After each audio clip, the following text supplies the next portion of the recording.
Ano ba yung, ano ba naman yung suot mo, yung skirt mo, tapos ang haba ng short mo? Kanina nakaganto to. Ang lamig. Kasi galing yan sa ano guys, sa gala. Kaya naka-skirt siyang ganyan. Yung pinaka-skirt niya nakaganyan lang. Pero, Ano may naman cycling dun ah. Ba't hindi ka nag-cycling? Ano cycling? Yung parang fitted na, cycling, Nakalimutan ko lang. So, ayan. Yung maiksi kasi na palta na yung kita yung niya. Ganun to ko kanina. Oo, nakaganyan siya. Pero, dahil nilamig siya, Nabahay binaba na niya sila na. Wala na akong gagawa eh.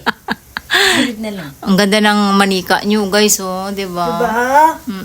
Pag nasa gala yan, ganyan yung kaganda. Pag nasa bahay, haggard. So, ano reaction mo dyan? 10 out of 10? Ilan? Tinakot. 10. 10. Ang sarap niya kasi, guys, Sarap. pati yung sabaw, no? Gusto ko yung lasa niya. Pati yung ang sarap. Di mo dindiraan to, ang sarap nga ng lasa niyan eh. Yung shell niya. Tapos ang lambot ng shell niya, di ba? Hindi siya nakakasagabal. Sarap. Sobrang sarap. Bakit hindi mo sinabi kanina? Ngayon mo sipsipin. Bye!